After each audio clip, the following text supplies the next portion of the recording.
Hi, this is Steve Hargadon, and welcome to the Future of Education. It's Thursday, May 7th, 2009. Our guest tonight is Michael Horn, co-founder and executive director of InnoSight Institute and co-author of Disrupting Class: How Disruptive Innovation Will Change the Way the World Learns. Welcome, Michael. Thank you so much. It's a real pleasure to be here with everyone, and I'm looking forward to the conversation, Steve. Thanks so much for being here. Thanks also go to the KnowledgeWorks Institute Foundation, sponsor of the series and creators of the 2020 forecast, and to Illuminate for providing this environment. If you haven't been in Illuminate before, I want to give you a quick overview. At the top of your screen, you'll see some icons that include polling icons, a green check and a red X. If Michael wants to ask you a question, you can answer yes or no using those. Also below your participants box, there's a smiley face icon, a clapping hand, a confused look, and a disapproval thumbs down. Hopefully we won't get many of those. There's also a hand with a green arrow up, and when we go to Q&A, you can use that to raise your hand and let us know you want to ask a question. If you think that you might like to ask a question, this would be a good time to go into Tools Audio and run the Audio Setup Wizard to make sure that your microphone's working. You can also leave questions in the chat. I'll do my best to capture those for the end of the show. If I miss them, please feel free to post them again. Speaking of the chat, it helps to keep that chat on topic. It's a tool that we hope that you'll use and don't want to constrain it in much of a way. But at the same time, if it gets too off topic, it can be distracting to the speaker.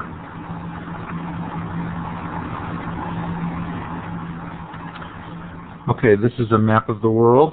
I've just given you permission to modify that map, that little pencil that appeared next to your name.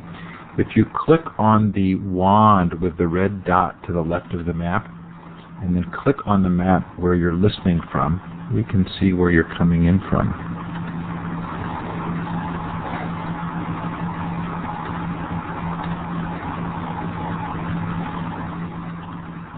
So this is a rarity. It looks like a U.S.-only crowd tonight. Unless I've missed something. If I have, please feel free to put it in the chat.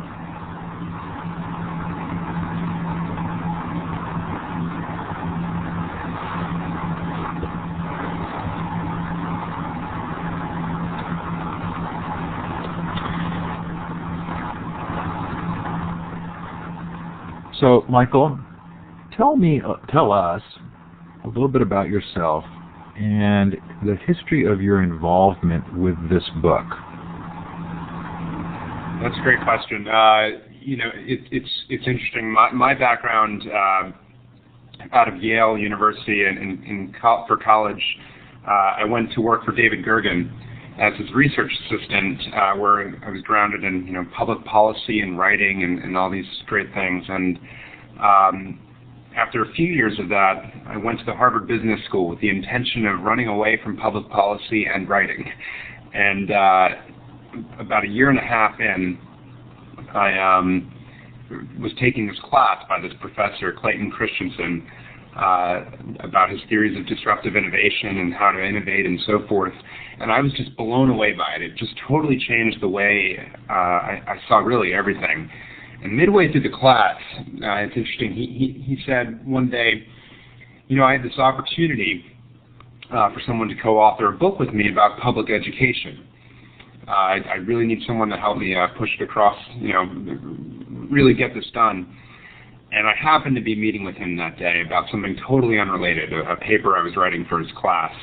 And at the very end of the session, I said, Clay, if you just have me on board, I didn't go to business school to do this, but I would just be delighted if you'd take me on. I'd be really just thrilled. So he thought about it for 2 or 3 months, and then eventually offered the job, and I took it, and just set off, I think, something that I really didn't expect in my life, but it's been really exciting. I've learned a lot and come right back around to public policy and writing. It's been really fascinating. So when we started, Clay said it'll take about a year to write the book. It took about 2 years. And then we started up a nonprofit think tank called Insight Institute, knowing that the book would be just the beginning of a conversation, certainly not answers by any means. And that's sort of where I came from, and the involvement with the book and how I came to it. So I get the sense from the preface or the introduction that you were really the glue. Do you think that's a fair statement? Oh gosh, it's a very nice statement. I think as someone who's full-time just working on the book, I got to see everything coming across every which way, do a lot of the writing, and perhaps that's right. But Clay and Curtis obviously brought a huge background in this, and gave me a great opportunity to do a lot of the research and so forth in the actual field. But Clay was really, an inspiration for it, and they did a lot of work as well. So it was a really great partnership among the three of us. I guess I get shy about taking too much credit in any effort like this, but it was a lot of fun for all of us. I think it would be reasonable for you to accept that label. I definitely, without feeling that you were taking too much credit, I definitely really appreciated the sense that I got that you were kind of managing the ideas, and that when at one point there's a discussion of how the chapters would flip around and you'd piece everything back into order. So from my perspective, it's great to have you helping to explain this to us. So how important are the ideas in disrupting class? That's I think the heart of it was the ideas behind it. Not necessarily that we had any answers per se, but that we really were hoping to bring a new language to the field. One of the central problems that I always notice in education, and I'm sure many of you have had the same. Noticed a similar phenomenon, is you go into these meetings with all these great people who really want to change the system and have great ideas for how to do so, and it just seems everyone's talking past each other. Everyone has their own language to describe something. Sometimes people use the same language, but it means just totally different things to different people. And what we really hope to do is to give a language for how innovation predictably happens, and introduce this as a common language so that everyone could come together to figure out what the answers are and so forth together. Because we put out some answers in the book, but they're partial answers and they're not completely right and so forth. And I think we acknowledge that. So the ideas about how change happens and so forth, I think, is what's really important and not underpinning it all. If that makes sense. It does, and you answered a very good question, and it was the one I asked, but it wasn't the one I meant to ask. So I'll ask it again in a slightly different way. How important do you think the insight from the book is to education right now? Gotcha. Well, I hope it's quite important. I mean, what we really set out to do was say, what are the root causes of why schools are struggling? And that schools are struggling, I think, should not be something we should be surprised by. We really, in this global environment where we see countries around the world doing really neat things with their school systems and innovating and pushing forward, sometimes because of their school systems, sometimes just because of demand for them to escape poverty and really get ahead in the world. It's becoming a really competitive place, and we've changed certainly our expectations of what schools deliver without allowing the system to change as well. And so I think it's vitally important to think about what are the root causes of why those schools struggle. How do we individualize education, in our view, is one of the biggest things that you have to think about there, so that you can allow everyone to learn in the way that makes sense for them, explore their strengths, work on their weaknesses, but do so in a way that's positive and keeps propelling them for more education, so that not only every individual can reach their maximum potential, but also the country will be better off for it. And Steve, it's interesting when you think about. I don't want to jump too much into the theory too quickly, but one of the takeaways from our research is very clear, which is it's easier to innovate in some ways in places where there's non-consumption. That's where breakthrough innovations tend to happen, is at the fringes, if you will, where there's no legacy system in place. And so if you look around this landscape of the world, and you look at developing countries in particular, and you see just huge swaths of young children coming up that haven't had an opportunity for an education, and you think, where's the innovation naturally going to really happen? Well, gosh, from a world perspective, this is really exciting because it means if we harness the powers of innovation, we can really educate students around the world much better and have a much better world society. But from a U.S.-centric point of view, if we can step there for a second, well, that's a scary thought because we have this legacy system that creates a lot of, makes it very hard to innovate, and so taking seriously the ideas of how to get through that and innovate predictably so that we can stay up with the rest of the world becomes vitally important, I think. Does that come closer to answering that? Oh yeah, absolutely. So I'm going to put in a link in the chat to an article that you and Clayton Christensen wrote from Education Next, and I'm going to read a quote from it. That schools have gotten little back from their investment in technology should come as no surprise. Virtually every organization does the same thing schools have done when implementing an innovation. An organization's natural instinct is to cram the innovation into its existing operating model to sustain what it already does. This is the predictable course, the logical course, and the wrong one. Okay, so that really bowled me over because that really described a lot of my thinking.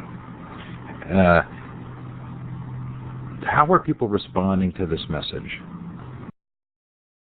That's really interesting that you chose that one. I think that's, to me, it made a lot of sense when we wrote it, and it's sort of a lightning bolt, I think, for people who really understand what it means. Because what it says is that, look, it's natural and totally logical that schools would see something, a potentially exciting innovation like computers, and use it to marginally improve, sustain what they're currently doing. That's totally logical and makes total sense. And yet the challenge really is that if we agree that transformation is necessary, and I think a lot of us would say, we really need to break through and change the game, then you have to take a counterintuitive course. And that's what became so important, and that's really the insight there. And the counterintuitive course, of course, is not going into your mainstream systems to sustain what you already do, add cost, marginally improve it, but to really take a different course, find these fringe areas and create a new model. It's not the technology per se, it's really the model that you put it in that explains how it gets used and so forth. And so I think that's a really vital insight. People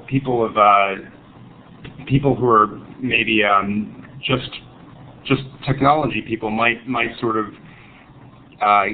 that might make them a little bit uncomfortable, I think, and so you see some of that reaction.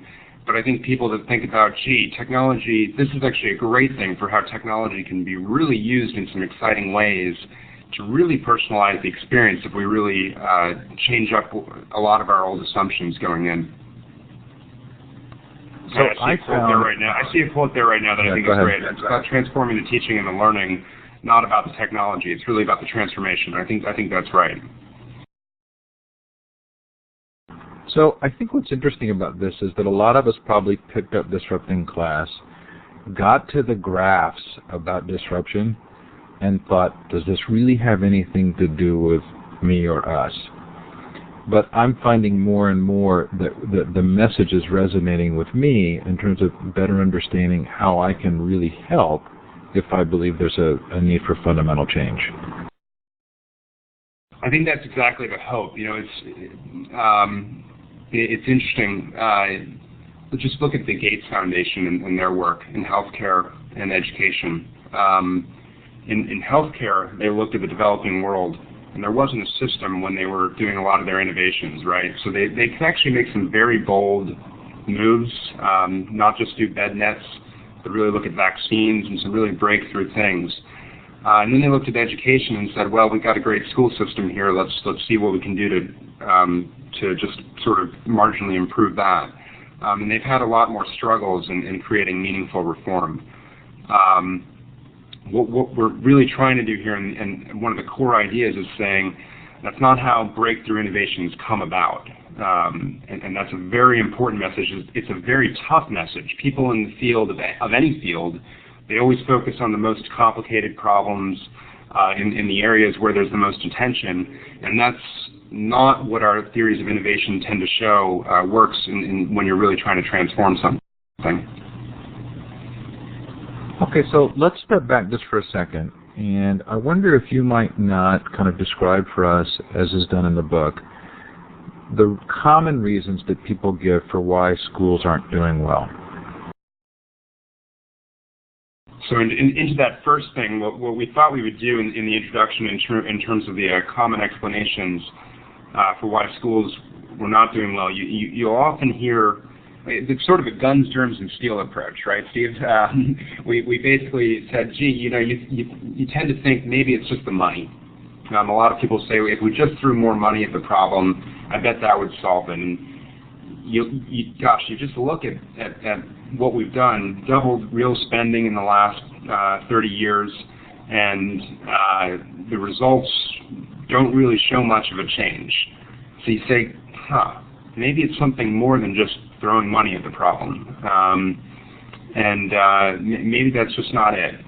And then you turn around and you say, well, gosh, maybe it's just the unions.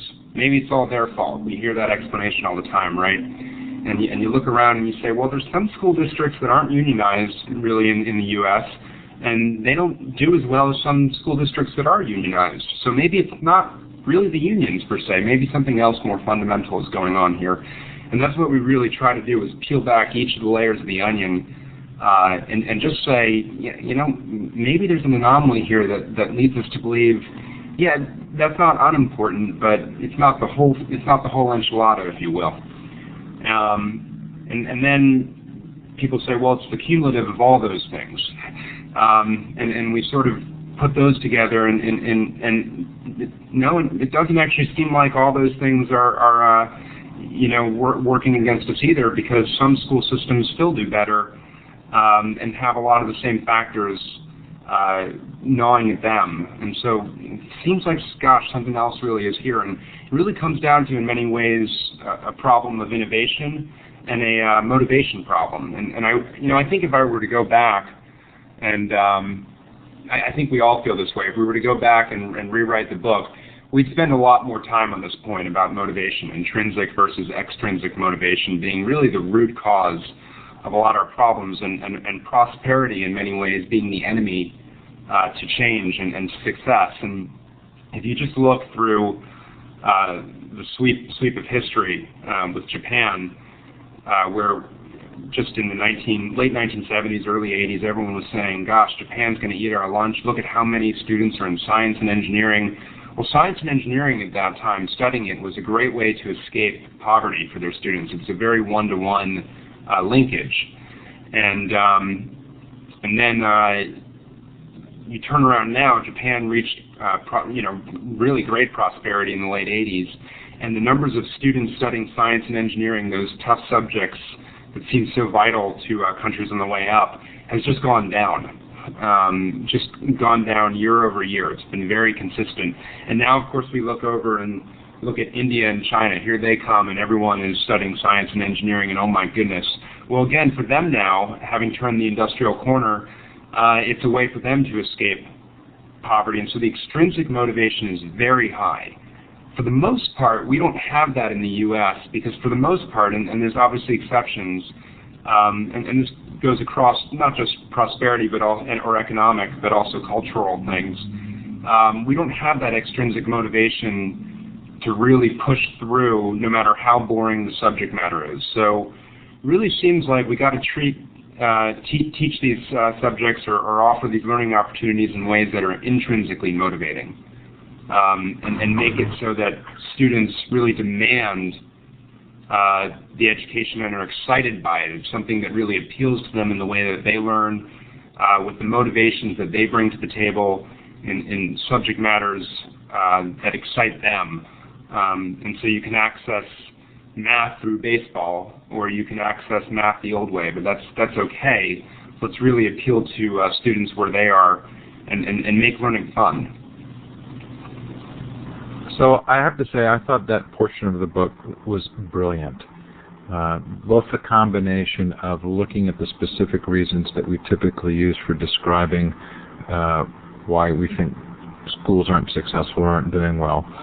And then, for me at least, the motivation piece answered some really huge questions, specifically with regard to sort of understanding why certain groups within the U.S. tend to do better in schools, and where it leaves us currently.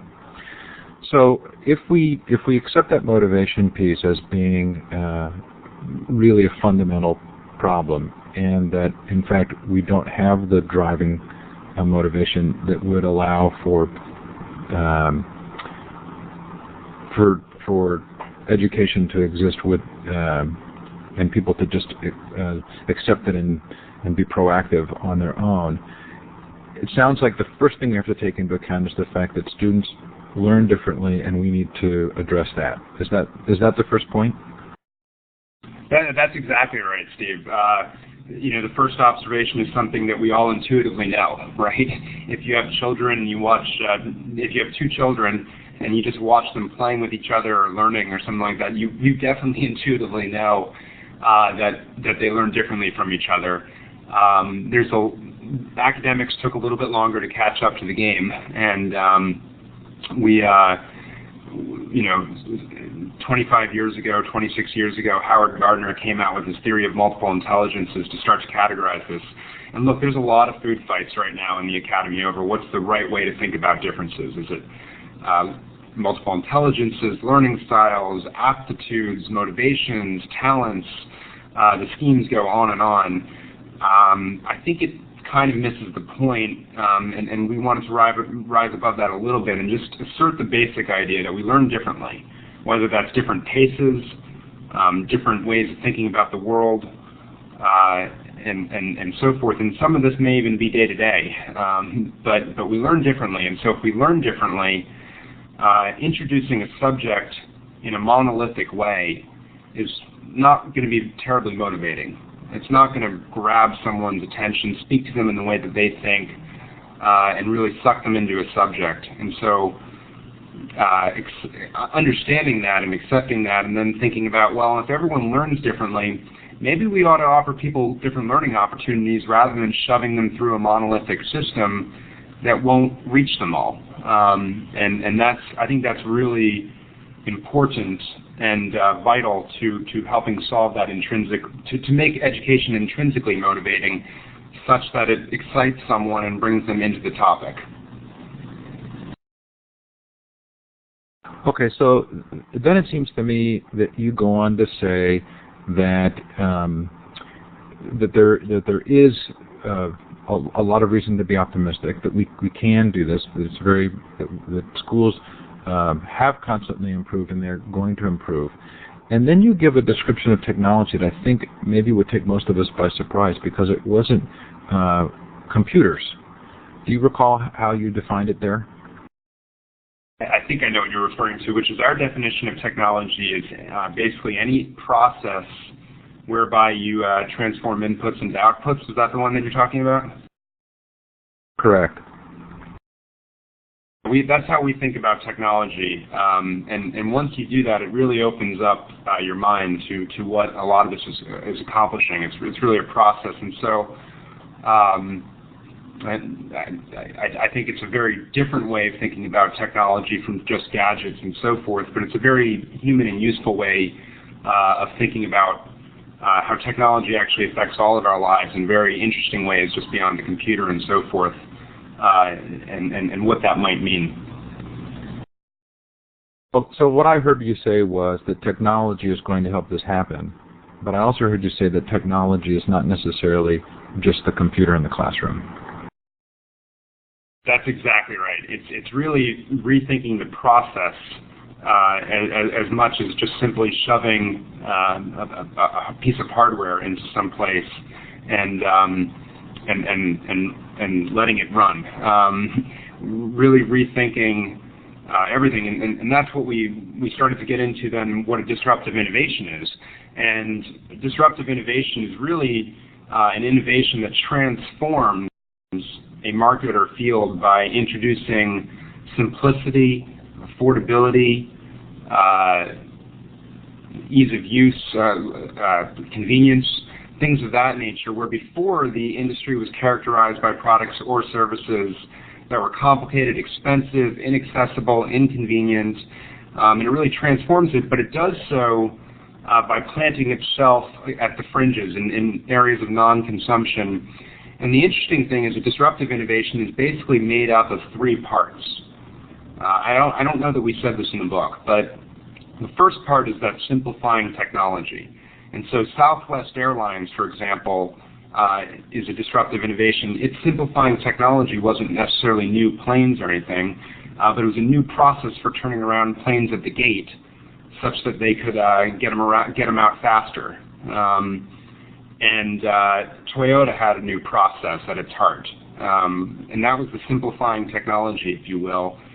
And then it meets into a new business model or organization model. And that second step, I think, is the most important part of the understanding.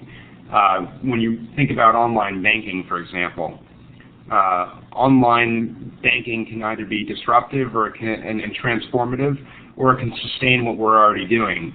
Merrill Lynch used the online platform to sustain their current practice when they implemented it, to allow them to serve high net worth individuals even better.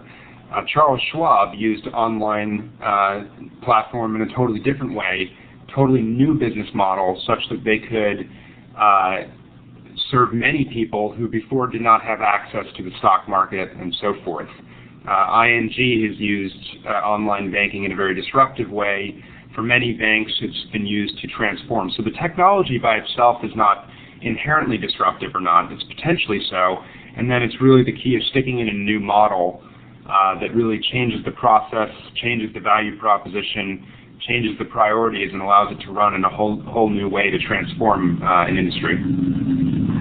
So what was interesting for me was that the group that's here tonight probably, and a lot of those people that I end up spending time with, the discussion is mostly around pedagogy. And this language, this sort of language of business, wasn't easy for me immediately to understand or adopt. So could you help describe the difference between a sustaining and a disruptive innovation? Absolutely.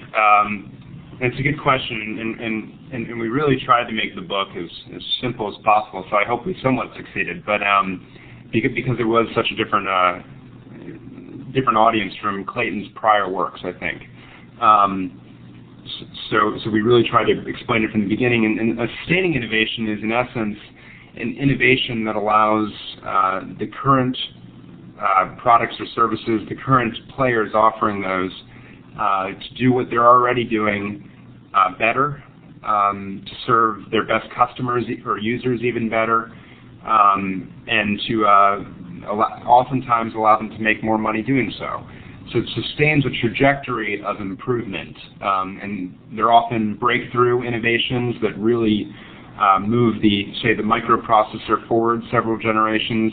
Sometimes they're just year-to-year incremental improvements, but if the idea is that it sustains that innovation along its trajectory to serve the best customers even better and allow the organization to do what it does even better, then we call it a sustaining innovation.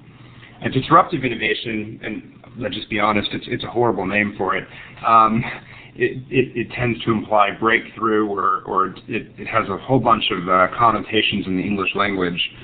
But what we mean by it is a disruptive innovation really disrupts that existing trajectory and brings forth a technology that by the old standards is not as good as the one that was in existence. And because it's not as good, it can't take root in the mainstream market. And it plants itself in a simple application outside of the mainstream where people were not able to consume the old technology, takes root, plants itself, and year by year gets better as well, just like the sustaining innovations. And then that's how it transforms by offering a new value proposition of this convenience and so forth, affordability, and starts to be able to do more and more complicated problems over time, such that it makes a lot of sense for the old users to switch into the new plane of the disruptive innovation.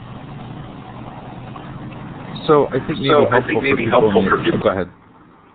I think maybe helpful for people in the education environment is to think about a disruptive technology as being one that actually doesn't necessarily make sense for an existing organization to adopt based on their current ways of measuring. Would that be fair?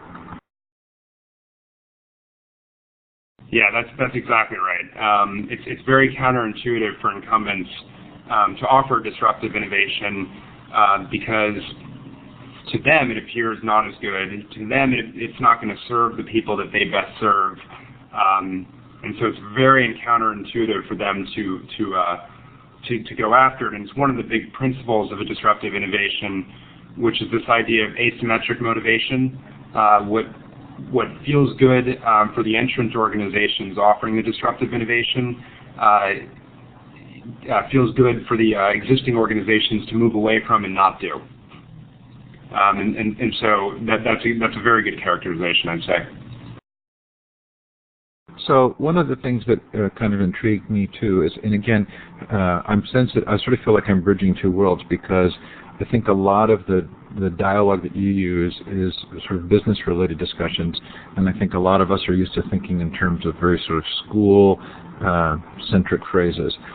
But part of what intrigued me about disruptive innovations, or innovations that don't necessarily make sense to the existing structure, is that if in fact there are a lot of disruptive innovations taking place, the existing organization doesn't know which one is really going to succeed.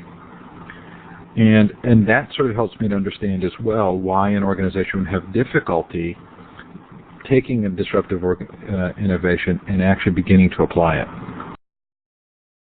That's exactly right, and I think that's a really key insight. We didn't talk about that in the book, I think, but I think that's a really good point, which is you never know which one is going to truly be the transformative idea, right? And it's something we see in companies all the time, certainly, but it's also something we're now seeing in the school market, which is, gee, that seems like a promising idea. Of course the world ought to look like that. But because it's disruptive, it's never been done before, and we don't know if it'll really take off as we think it will. And so the world is very uncertain in those disruptive landscapes. And we can talk a little bit if you want. We can go where what does that mean for someone that's trying to innovate in a disruptive way, because it means something very different from a year-to-year sustaining innovation in how you approach it. We can go there if you'd like, or we can keep pushing forward. Well, no, I think that would be, I would like to go there, because I think a lot of those who are in conversations about the future of education are thinking about changes that we would like to see that would be transformative. And I think that this understanding of where disruptive innovation takes hold would help us to better understand where to put our efforts.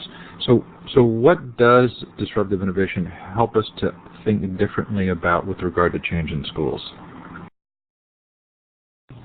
Great question. So one of the things it says is that like I said earlier, the most complicated problems that we tend to consume ourselves with as experts in any field may not be where the disruptive innovation first takes hold that really transforms the place. It may be in a simpler application where we actually don't see anything right now, something that's off of our radars. And so that's something that you often see with a disruptive innovation. The other thing that's interesting is I really think I'm really impressed with the point you made before, which is that there's many types of innovations that we could wrap in new models that we think might take off, and then they don't do. We say this is the answer, and so we invest millions and millions and millions of dollars in that way, and it doesn't do what we'd expect to do.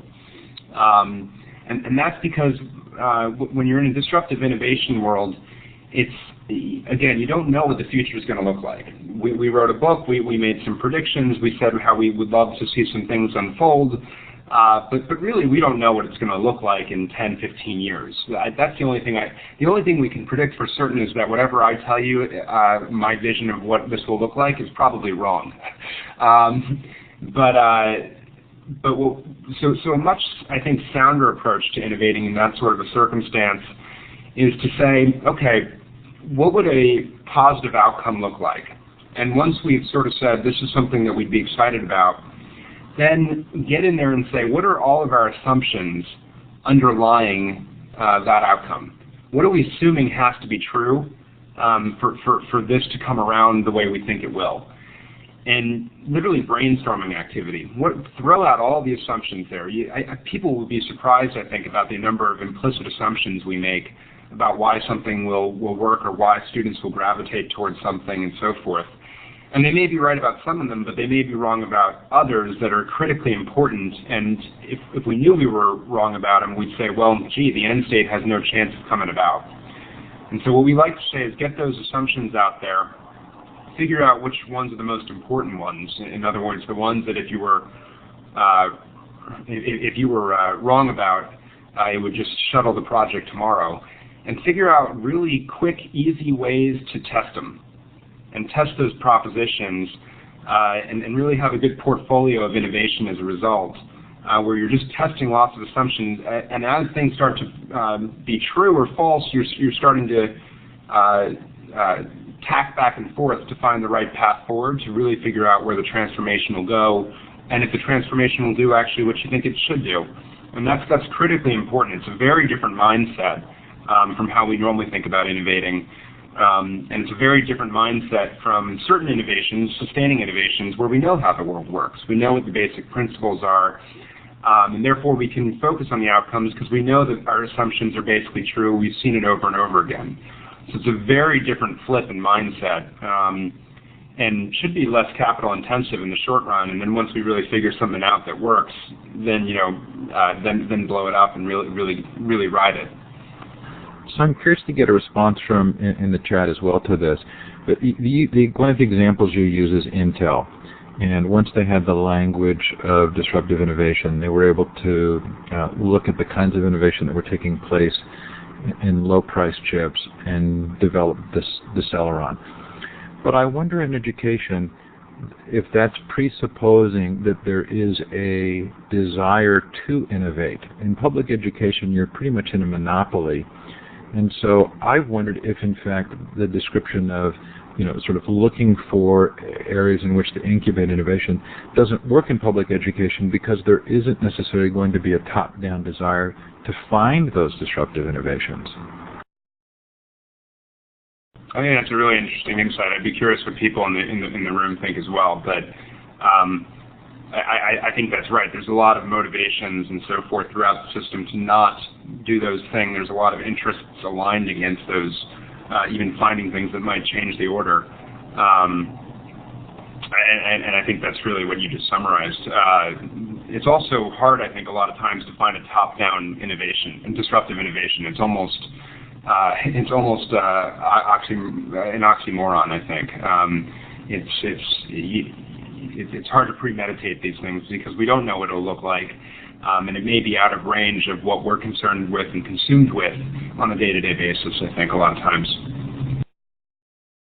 So then the lesson that I would take from that is that for those of us who are interested in particular technologies that we feel could be transformative is to look for areas in which there are underserved populations or unserved populations and incubate, test out, and try these. And the example that comes to mind for me fairly quickly is the Not School program in the UK, and maybe somebody in the chat's more familiar with it than I am, but where they took students who had dropped out and then by offering online courses saw substantial rates of kids getting re-engaged in schooling?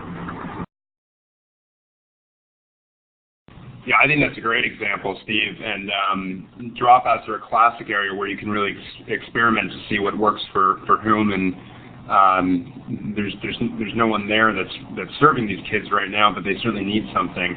And you've seen the non-school movement, I believe, take hold in Michigan now. And I'm blanking on the district. If someone knows it, they might fill it in. But they've done a similar thing where they've moved things online. Broken up all the assumptions on when learning occurs, not necessarily certainly in the four walls of the classroom, and done some really neat things, and I think had some pretty interesting results in their first year or so of operations. Okay, so we've got just a few more minutes before we'll switch to the Q&A portion. I know that many of you are very anxious to do that. I won't delay. I've certainly been able to ask the questions that I wanted to ask. I wanted to kind of lob one more sort of topic towards you, Michael. You give advice in the last section of the book, and you do so to a variety of different groups: leaders, foundations, entrepreneurs, training college, grad students, teachers. What I hear you saying is that with the new language, those of us who may be in very different positions can better understand the role that we might play. So if we assume that this group is largely current educators who are in the system, what advice would you give them? That's a great question. I think teachers can be really, or educators can be really active about starting to seed these disruptive innovations when they see a student for whom the current approach is not working, trying to find something for them, bringing it into their schools in unique credit recovery programs to allow their schools to offer advanced courses, things like that. I think there's some very tangible things that educators can do, and they can break out of, then teachers can break out of the system too, right, and move to these new platforms of teaching, where I think the implication in the book is that teachers, the role of a teacher will change, and maybe we shouldn't call it a teacher anymore, but we really becomes a learning coach, a mentor, motivator, sort of, I hate falling back on a cliche, but the guide on the side rather than the sage on the stage. And that's an exciting world, but it's one we need a lot more thought process over. What does being a problem solver in this world look like? And so that's I think those are some of the things we can start thinking about as educators trying to play with this is where are those areas of non-consumption in our own midst? Can we start to bring in innovations that allow us to change our own practice? And professional development is a big opportunity, right, as well, to bring in some innovative learning practices, just-in-time professional development through the internet, and so forth. Students, I see that coming up on the chat right now. Students can often help guide the learning too. And I'm really excited about the role of Web 2.0, I think, in this transformation we call it a user network, whereby students can create content to help explain things to other students. Teachers can create content. It's the ultimate problem solver tutoring model. And I think that's really exciting. And who knows what it'll look like and how it'll really take off. But that's what I get hopeful about. And I think a lot of the talk about 21st century skills will start to happen in that Web 2.0 world, or I hear see even 3.0 world, where we talk a lot about creating, evaluating, problem solving. Well, gosh, creating content to help solve problems and offer materials in new ways. That sounds a lot like doing a lot of these skills that we think are awfully important and very important in the global economy today. So I think that's an exciting potential as well. Okay, so I do want to open it up for Q&A. We've got about 15 minutes left. While we do so, I'm actually going to post the survey for tonight's show. This is new. I started putting it up earlier. Michael, you have administrator privileges, so if you close that window down, unfortunately it will close for everyone, so I'm going to ask you to leave it open. But there's the survey, and please feel free to fill that out at your leisure as we finish up with the Q&A. So I did make note of a couple of questions. The first was early on. John Becker asked, why did you choose to look specifically at K-12? He felt like higher ed fit the theory better. Fantastic question and fantastic point. I think if you actually look at higher ed, there's been far more disruption occurring. Community colleges have been largely disruptive to state universities. They're now educating roughly 50% or so of higher education students. And online universities are coming up underneath them, and what, it's around 4 million enrollments now. And they're really allowing a total change in bringing affordability and convenience to many adult learners and so forth that would not have options otherwise to either switch careers or get higher education and so forth. So I think it's a robust area of where disruption is actually occurring much more rapidly than the K-12 market. So totally agree. And I think in retrospect, again, if we redid the book, we've learned a ton in the last almost year since it's been out. We would have written a lot more. I think we probably should have put in a whole chapter about higher ed, maybe two, both because it's happening, so it's a good example from education of how this might play out, but secondly, because the higher ed system and the K-12 system is very interdependent, to use our language. The way our structures within K-12 look the way they do for many reasons because of higher ed and admissions processes play all kinds of interesting roles in this. So I think thinking about that relationship would have been a good idea had we gone back and done it from scratch. We'll look for the second edition. So you're certainly welcome to raise your hand if you want to ask a question. I have written down a couple of more. Michael Nico asks, how do entrepreneurs overcome the fear barriers that parents have with respect to further online immersion at home when doing homework? That's an interesting question. You know, there's a book that's going to be coming out, in a couple months, and I just totally blanked on who wrote it, but about advice for parents in virtual schooling worlds, and how to think about learning online and so forth. So I think that's a resource that'll hopefully be very helpful to navigating this new world. In terms of fears and so forth, I think that's a good question as well. To some degree, the question also should be what assumptions are underpinning the adult's characterization of that, and how much do they live online, how much do their kids already live online, maybe not with school per se or education. I know there are fears about the negative influences of this, but how much positive comes from it as well. And so thinking about that, I think, is really important. There's a great video, there's a great ad out from Kaplan University. Some of you may have seen. Some of you may have seen that, where it's Uncle Phil from Fresh Prince. James Avery's the actor, and he basically gets up in front of a huge lecture hall and says the system has failed you. And it really pushes you to think about, gee, learning happens in all sorts of places and with all sorts of tools that were not at our disposal before.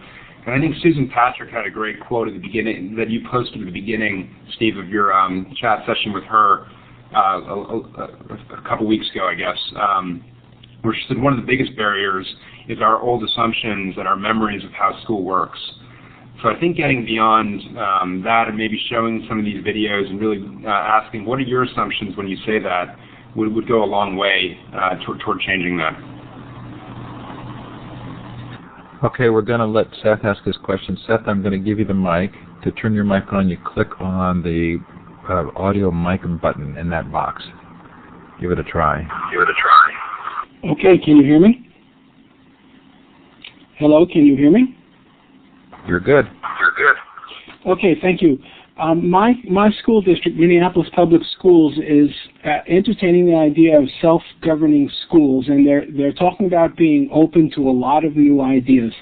I was wondering if you have any good ideas for resources I might use as I write a proposal for a school that is truly innovative, or perhaps use your word, disruptive.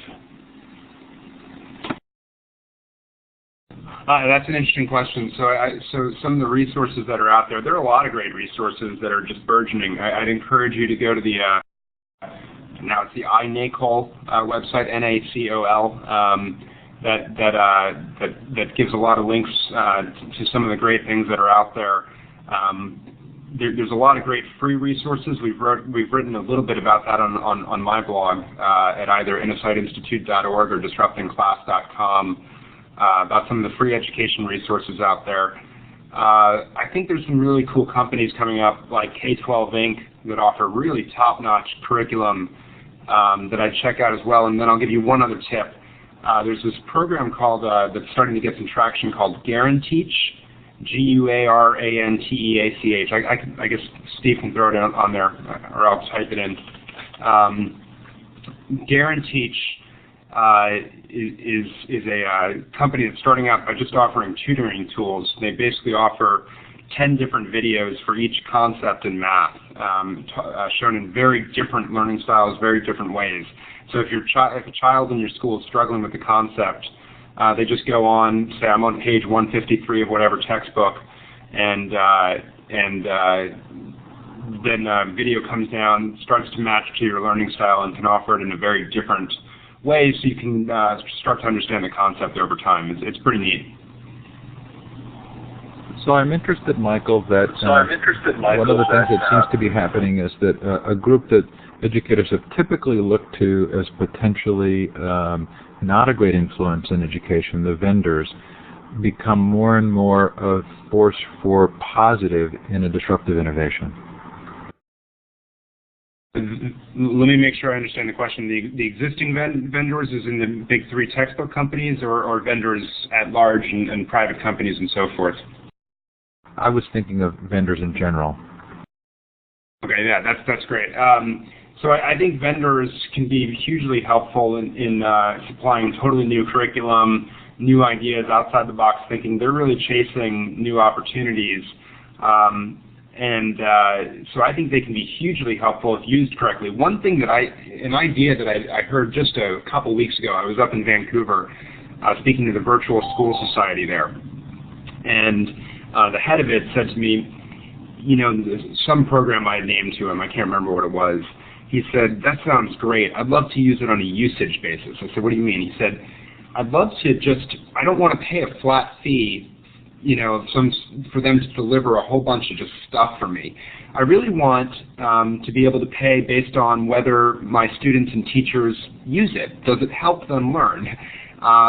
So I'm not stuck with having made a huge investment in one thing and then some other product that looks similar to me comes along and I've already spent all my money on that and I really wish I had done something else. And this way we can create something that's more robust. So I feel like that's actually maybe a disruptive business model that could be very helpful for an online school that can track actual usage and so forth. So we can see if something actually working, and if it is, then we'll pay for it, but otherwise we can be a little bit more suspicious. So I think the private sector will play a huge role in a lot of the innovation, and I think we can do some interesting ways to make sure we're taking the good stuff and not paying for stuff we're not as excited about. One other question, Steve, that I saw earlier. When's the next book that I saw someone ask? Good question. I think we've been debating a little bit. Do we want to just release a second edition with some of the things I've talked about? Where I think we're coming out is that we could do that, but the goal here is really not the perfect book. The goal here is really a better education system that reaches everyone. And just a Me Too book or a second edition, I'm not sure how many people would actually read it and go out and buy it. So I think what we're aiming to do right now is, out of the institute that we've set up, we're writing a lot of case studies about examples of disruptive innovation in education, fill out a lot of the pieces, correct some of, learn about where we got things wrong.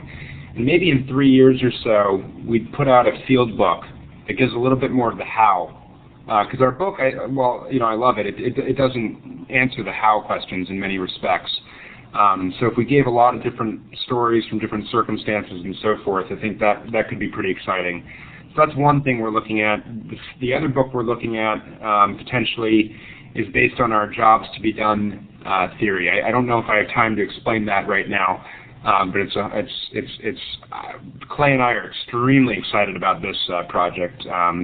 If we go out there and really understand how students, parents, and educators think about education in a very different way from how we've traditionally thought about it. So I'll be quiet. I don't know if I have time to explain it. If you'd like me to answer another question or briefly get on my soapbox and talk about that, up to you guys.